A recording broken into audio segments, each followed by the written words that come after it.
pessoal do café ali, o João está conversando.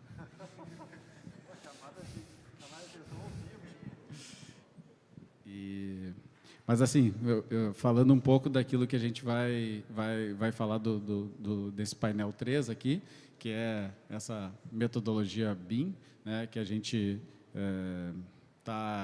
já faz algum tempo que a gente está usufruindo, vamos dizer assim, está implementando, né, na Axis, e, de certa maneira, todas as pessoas e empresas que estão trabalhando com projeto de construção estão se desenvolvendo, né?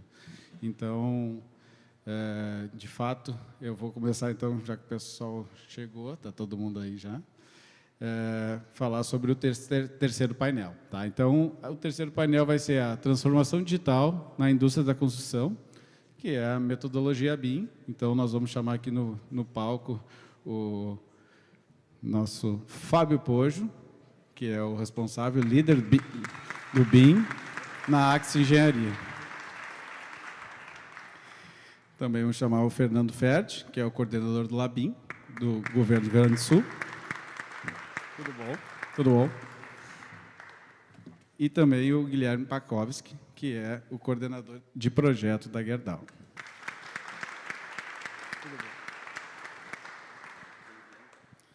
Então, pessoal, vou deixar com o Fábio aí, vai começar o painel.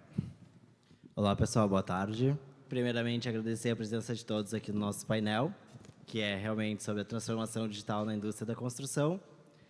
E, inevitavelmente, quando a gente fala sobre transformação digital, quando a gente fala sobre inovação, como tratado no painel de manhã, quando a gente fala sobre tecnologia na construção, é inevitável que a gente pense automaticamente em BIM. Porque BIM é uma plataforma, é uma metodologia que ela vem para fazer isso. Resumindo, assim, de uma maneira bem simples, o BIM seria uma transformação da nossa construção em um ambiente virtual, em todos os seus aspectos. Detalhes construtivos, informações, tudo isso a partir de um modelo tridimensional.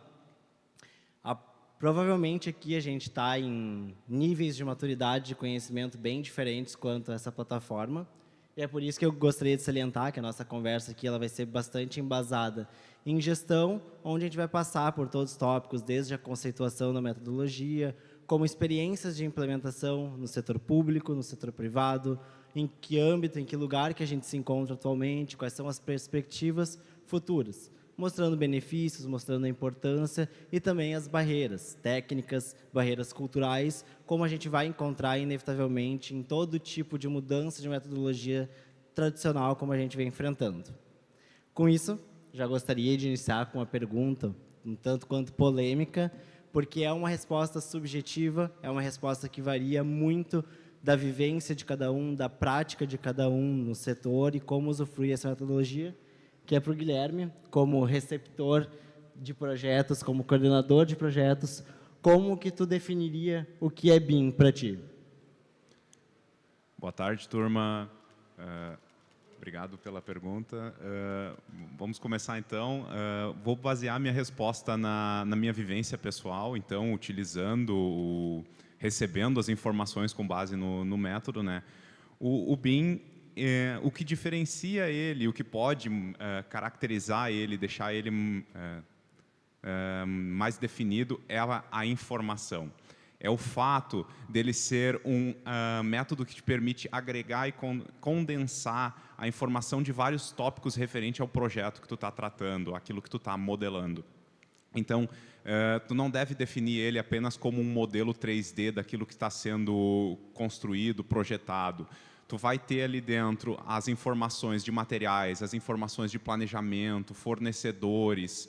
Então, ele é um método que te permite agregar e condensar todas as informações do projeto para que tu tenha esse acesso centralizado e dedicado, onde tu consegue olhar o projeto como um todo num único ambiente. Perfeito. Fernando, com a tua vivência ali no setor público, na preparação de empresas, tem algo que tu gostaria de colocar? Boa tarde, pessoal. Eu sou Fernando, arquiteto. Trabalho hoje como coordenador do laboratório BIM do Governo do Estado do Rio Grande do Sul. Estou há 10 anos trabalhando, desde o projeto até a fiscalização das obras, e principalmente em obras de restauro de patrimônio cultural. Uma coisa muito importante quando a gente trabalha, a gente vai do projeto até a obra, passando para o orçamento, e principalmente em obras tão complexas como as de restauro e patrimônio cultural, é que a gente vê justamente as necessidades, né, as falhas do processo e o que poderia melhorar nesses processos. Então, para mim, o BIM veio como justamente uma série de procedimentos, né, principalmente de metodologia e de procedimentos, auxiliados ou propiciados pela tecnologia, né, em que eu possa simular a obra, inserir informações dentro desse modelo, essa simulação 3D da obra, retirar as informações, sejam elas da documentação 2D, plantas, cortes, fachadas, seja ela um simples renderização 3D, ou coisas mais avançadas, como quantidades de insumos e de serviços, planejar isso ao longo do tempo de uma forma melhor. Então, o BIM, ele vem justamente, ele não é um fim em si mesmo, né? Ele é um meio para a gente chegar a resultados melhores, mas ele vem principalmente nessa parte de procedimentos. Como é que eu projeto? Como é que eu defino o que eu projetei? Como é que eu vejo e compartilho, né? Faço um processo compartilhado de projeto, que não é mais, que deixa de ser aquele método fordiano, né, de linha de montagem, que cada um faz a sua coisa, cada um no seu quadrado faz o seu projeto e passa para o outro. O BIM, ele integra outras tecnologias que não são necessariamente BIM, mas fazem parte, como a captura da realidade, o laser scanner, a fotogrametria, até eu chegar em outras, né, tecnologias que poderiam ser utilizadas nos processos normais, mas que hoje elas são soluções integradas ao BIM, como é um ambiente comum de dados, né, como é um clash detection, e por aí vai. Então, na minha visão, né, o BIM nunca é um fim, ele é um meio, e ele é principalmente a tecnologia te ajudando a implantar processos. Perfeito. Então, o que os dois falaram bastante ali nas suas respostas foi integração e informação, que eu acho que é basicamente isso que resume todo esse processo, toda essa metodologia, é justamente a integração, a informação que ela vai estar presente em todas as etapas do ciclo de vida de uma construção. Desde concepção, essa informação ela não vai se perder no projeto, ela não vai se perder no detalhamento, na execução, na operação, e acredito que esse seja o principal intuito do BIM, quando a gente chegar naquele nível ótimo dele, né? Então, com base nisso, eu gostaria de saber, Fernando, como que está o processo ali da estratégia do BIMgov, como que está sendo essa implementação, quais as barreiras? Bom, desde aproximadamente 2016, a gente tem tentado, de uma forma ou de outra, implantar o BIM ou na Secretaria de Obras ou no Estado inteiro. A nossa experiência começou com a doação de computadores e de licenças de softwares pelo Ministério Público. A gente se juntou em um grupo, né, de arquitetos, principalmente da Secretaria de Obras, e começamos a estudar e ver o que era, mas muito assim, no termo que se usa, né, no próprio BIM, que é a maturidade, uma maturidade muito baixa, de nem saber usar o software, aprender. Nesse tempo todo, e com muitas iniciativas e frustrações, a gente se deu conta de uma coisa, que o BIM, ele dificilmente vai ser implantado de baixo para cima. Ele precisa de uma conscientização da gestão superior, seja lá da empresa, do órgão em que ele tem que ser implantado, porque eles são mudanças estruturais, são mudanças de cultura, de forma de fazer e disruptiva. Então, se os patrocinadores, que são a gestão superior, no nosso caso do governo do Estado, os secretários estaduais, governador, gabinete do governador, Casa Civil, se os órgãos de gestão do Estado não entendessem a necessidade daquilo, não iria funcionar. Então, a gente mudou de estratégia, a gente começou a reunir, claro, técnicos de várias secretarias e propôs a criação de um sistema de governança, né, de uma estrutura de governança que hoje ela se baseia num decreto estadual. Então, a gente tem uma peça legal que nos permite e nos orienta o que a gente vai fazer. Então, esse decreto ele criou um comitê gestor estadual da estratégia BIM-Gov-RS, muito semelhante à estratégia BIM-Gov-BR do governo federal. Então, nesse comitê gestor se reúnem os secretários estaduais, os seus adjuntos, então, o primeiro escalão e, principalmente, as secretarias de gestão, não tanto as secretarias de aplicação. Esse comitê gestor, obviamente, ele não vai entender das partes técnicas do BIM ou de uma implantação de BIM, então ele é assessorado por um grupo técnico, que é o GTEC, que fazem parte das mesmas secretarias, mas é quem realmente faz o trabalho, né, de propor, de investigar e levar essas proposições, esses planos para serem aprovados. Junto a isso, também se viu a necessidade de ter um órgão que concentrasse o desenvolvimento do BIM, a disseminação do BIM no Estado, porque o Estado do Rio Grande do Sul, as obras, elas funcionam, cada secretaria tem as suas necessidades, são os demandantes, a principal, não executora, mas quem faz os projetos e gera as licitações e fiscaliza as obras é a Secretaria de Obras, com cerca de 300 técnicos, entre engenheiros e arquitetos, mas existem também outros órgãos que eles realizam principalmente os seus projetos, né? Projetos, orçamentos, e depois a Secretaria de Obras ela fiscaliza.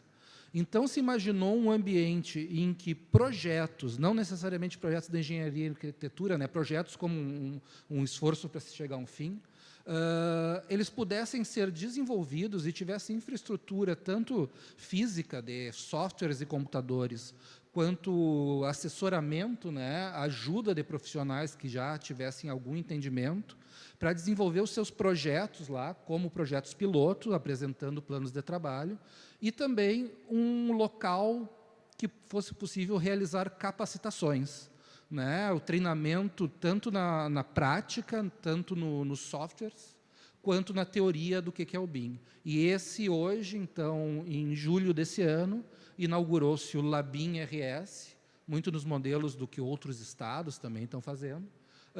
Hoje a gente está com cerca de... Já passaram 10 projetos, a gente está com 8 projetos e planos de trabalho funcionando em diversas escalas, desde o engenheiro que quer aprender um software específico e vai lá se dedicar no laboratório, até projetos maiores que embarcam a implantação do BIM em certos órgãos. A função do laboratório principal, ele não faz projetos, né? Não é o laboratório que faz projetos, mas as secretarias, os órgãos vão lá utilizar as possibilidades do LabIM, se assessorar. Nós temos 3 hoje profissionais dedicados. A Débora, que está aqui, é a gestora do projeto estratégico do Estado. Eu coordeno o laboratório na parte mais estratégica também, e tem a Mirelle, que também é arquiteta, ela está mais na parte, ela é a gerente, está mais na parte de tática, né? Para usar esses termos, ela está mais dentro dos projetos, ajudando a se formar, fazer os BEPs e entender as necessidades de cada projeto. Perfeito. A questão, então, ali, o laboratório, ele seria mais um formador da equipe em BIM para as secretarias do que, de fato, internamente executado. Isso, mais um condutor, né, e orientador das secretarias para que elas façam seus planos de implantação e façam suas contratações necessárias da forma correta e ser um ponto focal mesmo. Perfeito. E gostaria daí de ver na visão do Guilherme, que ele já presenciou internamente a Gerdau, em outros lugares do setor privado, como que está essa implementação, o que considera como uma barreira. Vamos lá, gente. Então, vamos falar um pouquinho sobre como é que foi o início do BIM, assim, vamos dizer, na Gerdau e em algumas outras empresas que eu tive contato. Tá? A gente teve uma primeira fase que a gente pode chamar de aprendizado ou até de euforia pelo BIM, vamos dizer assim, que foi muito marcada por iniciativas pontuais, voltadas para entender o método. Alguém tinha conhecimento ou no meio acadêmico ou em outra experiência profissional, tentava fazer alguma implantação isolada, colhia alguns benefícios nessa implantação isolada, mas isso acabava esbarrando em algumas barreiras. Quais barreiras seriam essas? Alguma falta de estrutura para trabalhar com o software necessário, ou a falta desse software, ou a necessidade de adquirir o mesmo. Algum bloqueio com fornecedores ou as pessoas que vão utilizar esse produto posteriormente. Porque não adianta você desenvolver o melhor modelo do mundo se as partes que vão utilizar isso ou na implantação ou na fabricação não tem tanto conhecimento quanto a estrutura para usufruir dos benefícios desse modelo. Então, isso foi também uma das barreiras. A gente tem também uma barreira que dá para chamar de estrutural, que pega muito do que o Fernando trouxe, de como é que você multiplica os conhecimentos dentro da sua estrutura, a estrutura falando como uma empresa como um todo. Você pega uma companhia que tem várias unidades, que trabalha com projetos que não necessariamente são semelhantes, mas que falam das mesmas disciplinas. Você precisa propiciar um intercâmbio dos conhecimentos que você está gerando ali dentro. E como todo o método, vamos fazer uma analogia aqui com formatos de filmagem, você pode fazer um filme em MP4 e você pode fazer um filme em MKV. Você tem vários formatos de BIM da mesma forma. Então, não adianta você trabalhar em uma unidade da sua empresa com um formato X e uma determinada estrutura e um determinado programa, e em outra você trabalhar com outro formato de programa. Você acaba produzindo, você investe e você não tem uma padronização do seu processo na companhia como um todo. Então, é necessário que seja uma ação estruturada. Então, assim, a gente passou por essa primeira etapa de aprendizado com o BIM, de entendimento do método e de, por que não dizer, de experimentar na prática quais os benefícios que ele poderia nos trazer, mesmo que não na sua totalidade, né? E a partir do momento em que a indústria como um todo entendeu que existem benefícios na implementação da metodologia, se passa a necessidade de estruturar como eu vou fazer essa implementação. O que eu desejo obter do BIM para mim, para a minha companhia, para a minha empresa? Você tem uma gama diversa de ferramentas dentro do método e não necessariamente para a sua implantação você vai utilizar todas essas ferramentas. Tem ferramentas que são mais voltadas para uma funcionalidade, tem ferramentas que são mais voltadas para outra funcionalidade e vai depender do produto que você precisa. Então, a primeira coisa que você precisa saber nessa estruturação é qual o produto, o que eu desejo obter, até onde eu preciso chegar. Com isso, você vai entender o quanto você precisa investir, tanto em capital material, olhando para a estrutura física, software, computadores, quanto em material humano, colaboradores, conhecimento voltado para o BIM e como disseminar isso dentro da sua companhia. E uma vez que você sabe onde você quer chegar, aquilo que você precisa investir, você tem que entender também como é que você padroniza isso, multiplica esse conhecimento e torna ele intercambiável e perpétuo dentro da sua companhia. Assim você cria um ciclo para fazer o software, a metodologia se retroalimentar, o conhecimento se perpetuar dentro da empresa e isso passar de ser algo que tem que ser tratado como um programa ou algo que está em implementação e virar rotina, e virar um método orgânico dentro da organização. Então, pela minha vivência, a gente está nesse período de migração do aprendizado para a maturidade. Então, já se entendeu que se precisa padronizar a metodologia, já se entendeu que precisa de investimento e os benefícios que esse investimento vai trazer, e agora estão se propondo ações estruturadas. E dessas ações estruturadas, a gente vai ter um processo padronizado e vai ter uma forma tanto de usufruir desses benefícios e perpetuar eles. Perfeito. E essa questão toda de padronização e criação de regras, eu acho que estão sendo bastante estimuladas agora no Brasil, a partir da tradução e a criação das NBRs, que estão em vigor já há alguns anos, e a cada ano que se passa, eles vão entrando em mais ciclos do projeto, né? Como tu falou, a gente pode ter vários objetivos com o BIM, basta a gente saber até onde a gente quer chegar de fato. A gente pode sair do projeto e chegar na operação, a gente pode chegar até na demolição, obtendo os benefícios desse projeto. E com relação ao normativo que está saindo agora, Fernando, eu queria que tu desse a tua visão sobre os benefícios, sobre a importância da aplicação dessas normas, dessas regras na metodologia. Bom, todas essas NBRs, né, elas tratam principalmente da gestão da informação na construção, da padronização, e elas vêm para que a gente possa falar uma linguagem comum, né? Mesmo que cada um possa ter seu dialeto próprio, as necessidades de organização, de classificação, elas sejam diferentes para cada uso e para cada órgão, a gente vai ter, pelo menos, uma linguagem franca, uma linguagem comum que a gente possa conversar, né? Não importa se eu uso o SINAP ou se eu uso o OmniClass, quando eu for falar em BEP, né, ou vou falar de PEB, todo mundo vai saber que eu estou falando de um plano de execução BIM.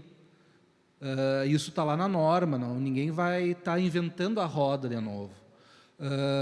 Quando eu disser que eu vou fazer uma cadeira, né, eu tenho uma série de classificações que eles podem ser usadas como base, que eu vou no Revit, eu vou no Solibri ou em qualquer leitor de IFC, eu vou saber que aquilo é uma cadeira, que aquela cadeira pesa tanto, que aquela cadeira custa tanto e que ela tem certas dimensões. Então, isso facilita muito para, assim como o Guilherme falou dos tipos de arquivos de vídeo, né, para que a gente consiga ter a liberdade de escolher que software ou método dentro do BIM a gente quer utilizar, mas que a gente possa conversar numa mesma linguagem.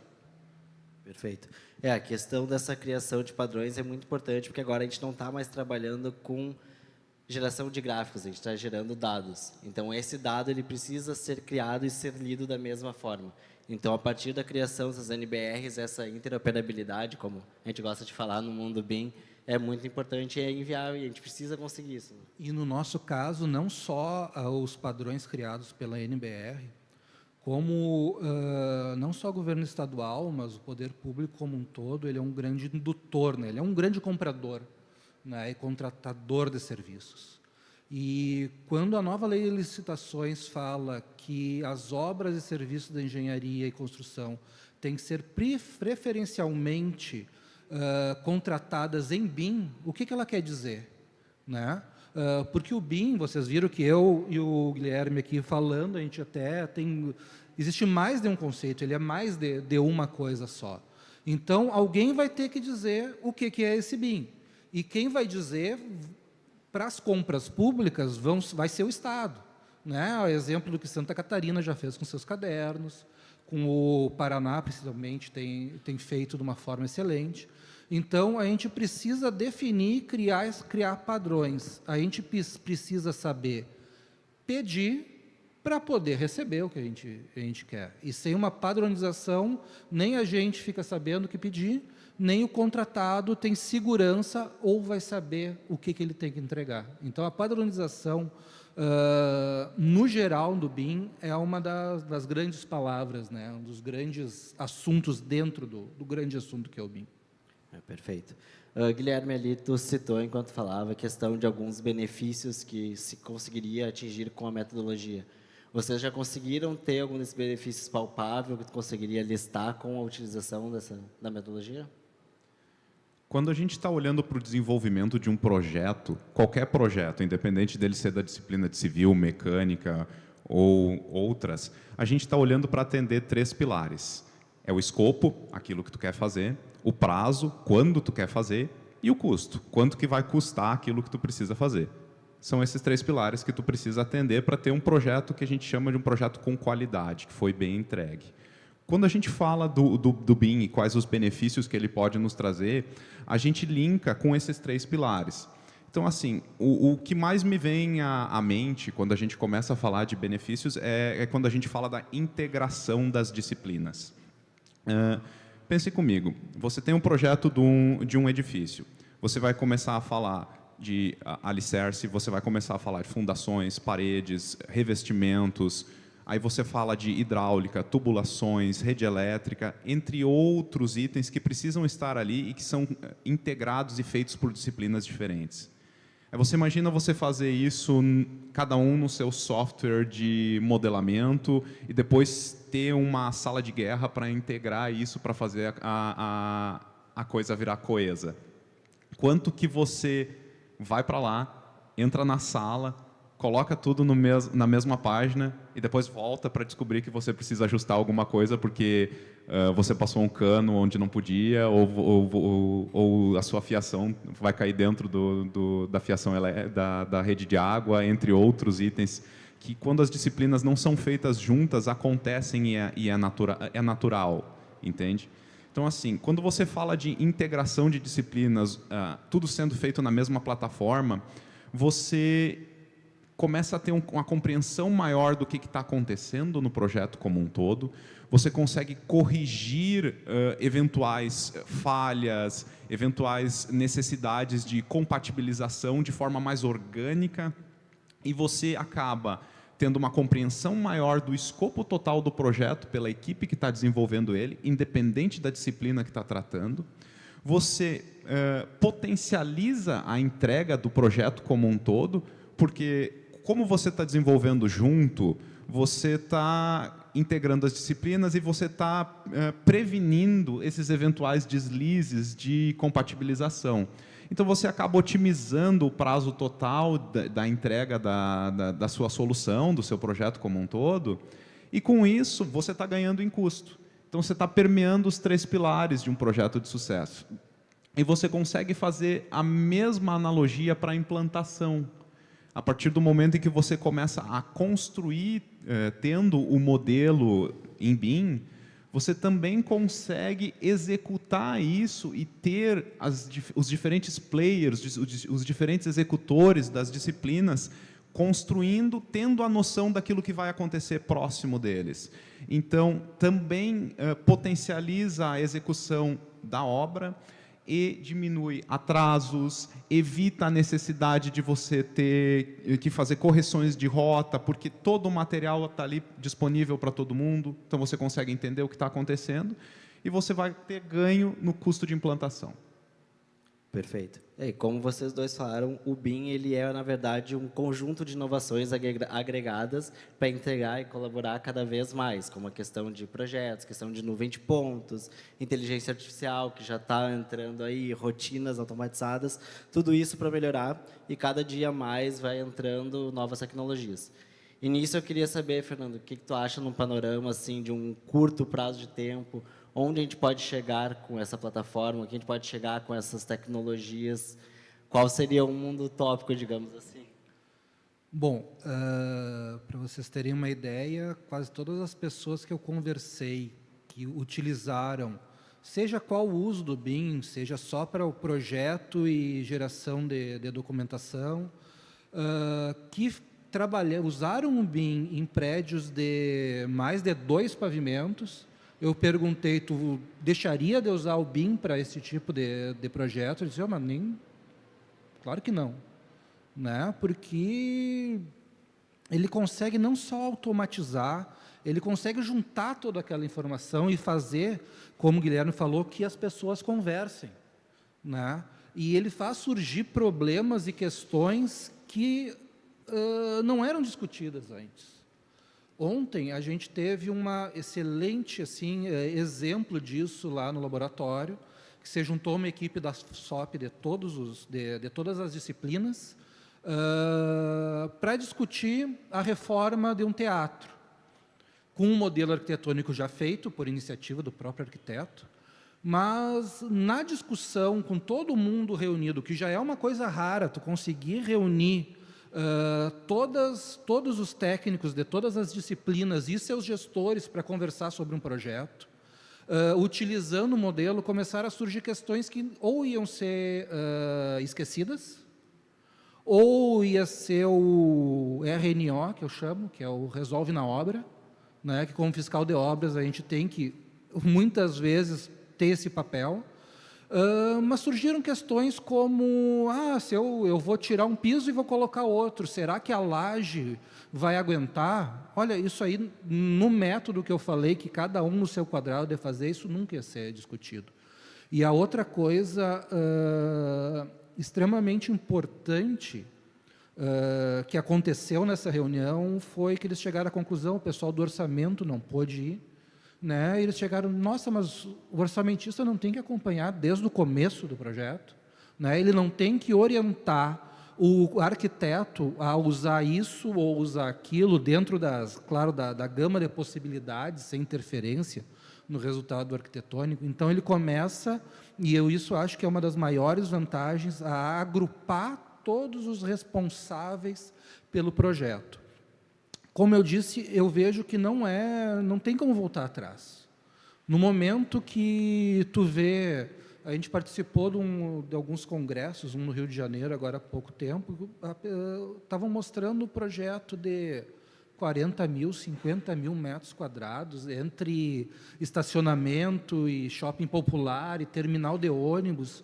Eu fiquei imaginando, assim, e eu sou da época, assim, logo que eu me formei, era papel...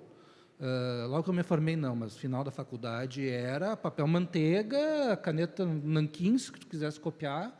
Eu ficava imaginando como que aquilo poderia ser feito, como que era feito de alguma forma. Lá no final dos anos 2000, né, e disso para o CAD mudou só que eu estou desenhando no computador, né, não estou simulando a obra, não estou tirando as informações que eu preciso dessa simulação.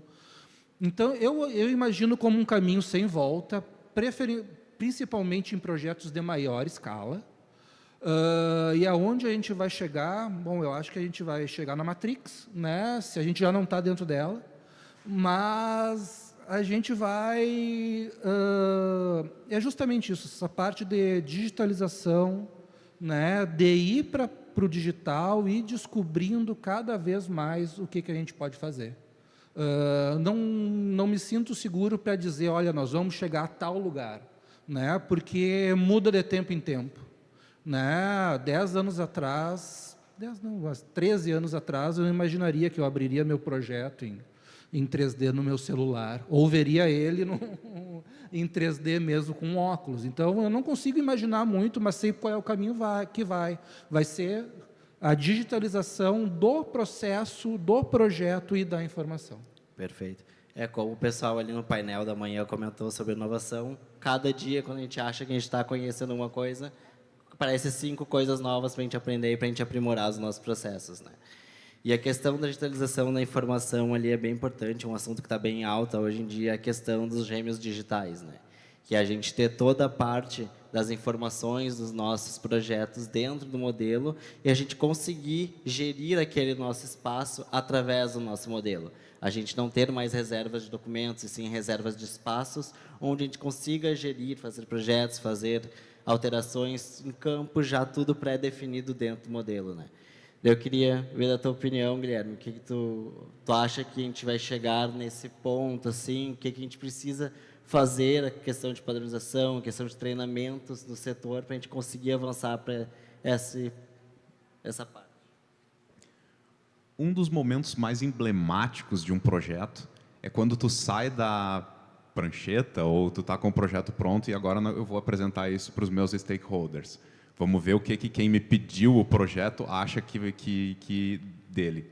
Vamos ver qual é a opinião do meu cliente sobre o projeto que eu estou apresentando. Só quem já teve a experiência de apresentar um projeto numa mídia comum para alguém que não é do ramo da engenharia e que não necessariamente conhece das normativas técnicas daquilo que está sendo apresentado, vai entender qual é o benefício que traz tu trazer um modelo em BIM para alguém que não é do ramo entender um projeto e ser imerso nele. Porque assim, você vê nitidamente no rosto da pessoa que ela conseguiu compreender aquilo que está sendo apresentado quando você está mostrando em BIM.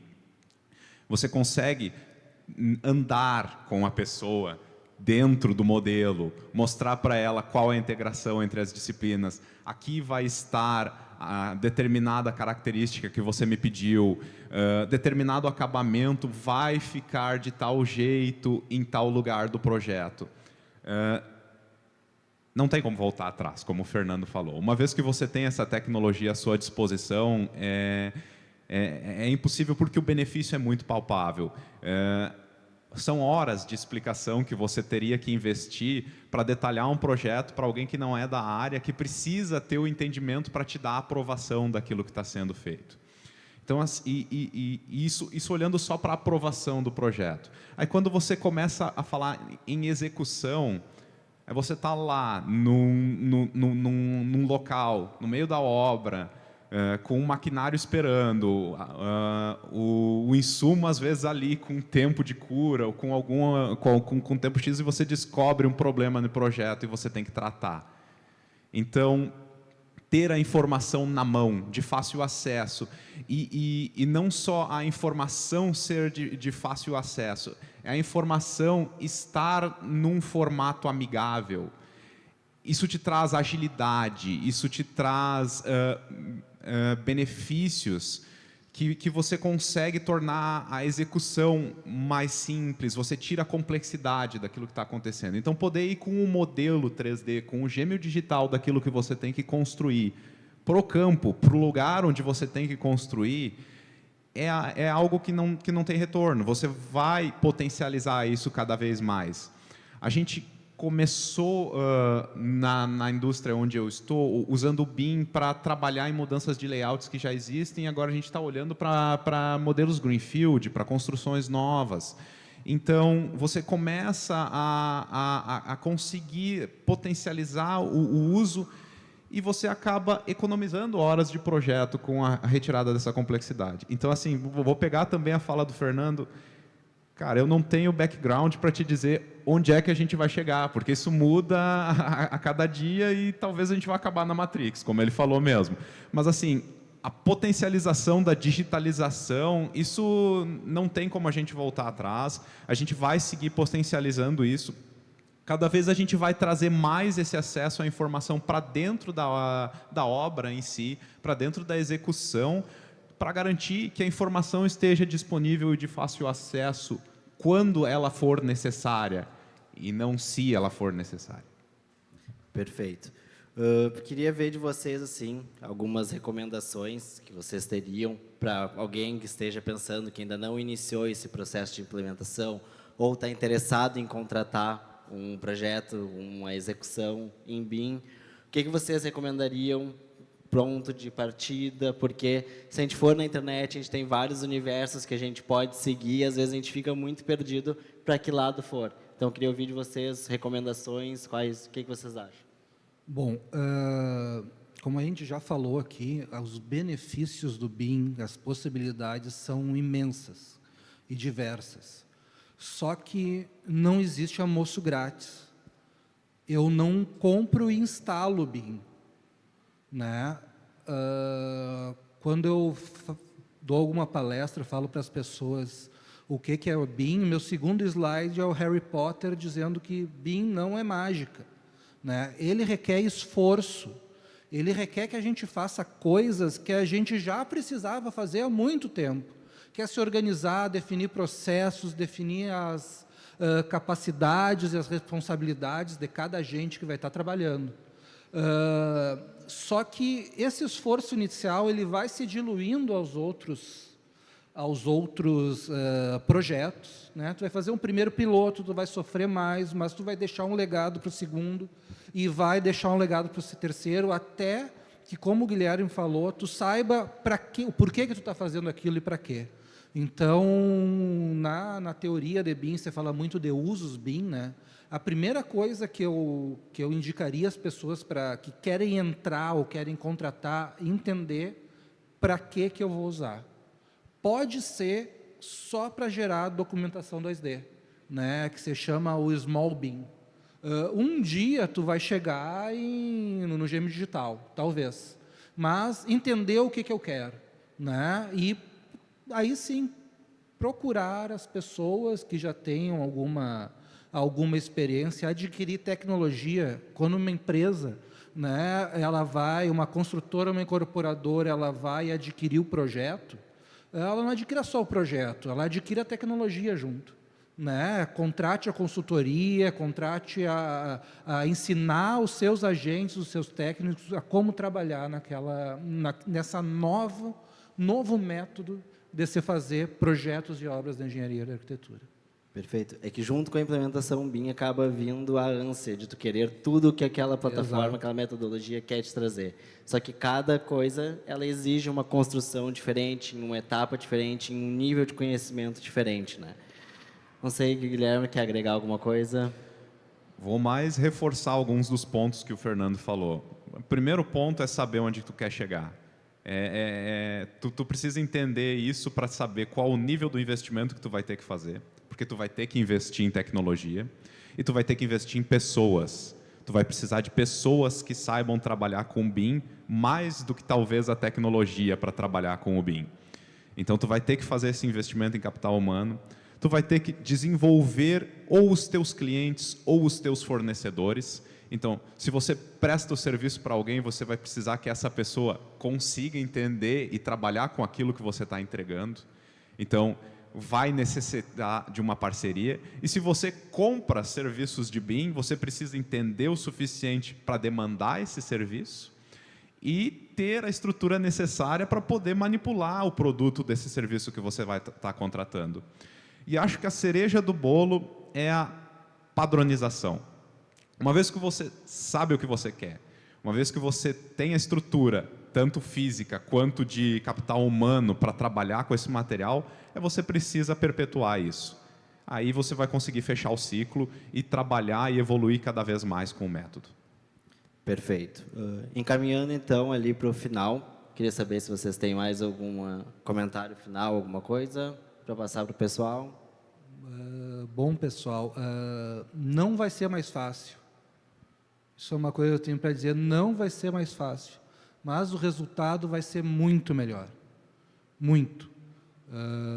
Eu vou deixar todo o processo muito mais fluido, muito mais assertivo, e daqui, quem sabe, quando a empresa de vocês, o órgão de vocês, conseguir já implantar de certa forma, vocês, é o que eu falei, não vão conseguir voltar atrás, né? Eu posso, tudo que eu faço com BIM, eu posso fazer sem BIM, né? Só que com BIM eu faço muito melhor. E quanto mais gente, é a questão da padronização, interoperabilidade, cooperação, quanto mais gente fizer, estou parecendo até aqui um vendedor de pirâmide, né? Mas quanto mais gente fizer, mais fácil vai ficar para todos nós fazermos, né? Para todos nós nos comunicarmos e o mais importante, o I do BIM, trocar a informação de forma assertiva e fácil. Fica difícil depois dessa resposta do Fernando, mas assim, gente, é o que ele falou. A excelência ela é proporcional ao esforço e à disciplina que a gente vai colocar no método. Tudo que a gente começa, que a gente está aprendendo é difícil no início, dá trabalho. Você pensa 5 vezes por que você começou a fazer isso e se xinga mais 5 porque você começou a fazer isso. Então, assim, vocês vão passar por um processo de aprendizado, é normal. Uma vez que esse processo passar, ele vai se tornar mais orgânico. E com isso vocês vão entender os benefícios do método e daí vocês com certeza não vão querer voltar atrás. É isso aí, obrigado. Então, gostaria de agradecer a presença e a contribuição de vocês, agradecer a presença de todo mundo também.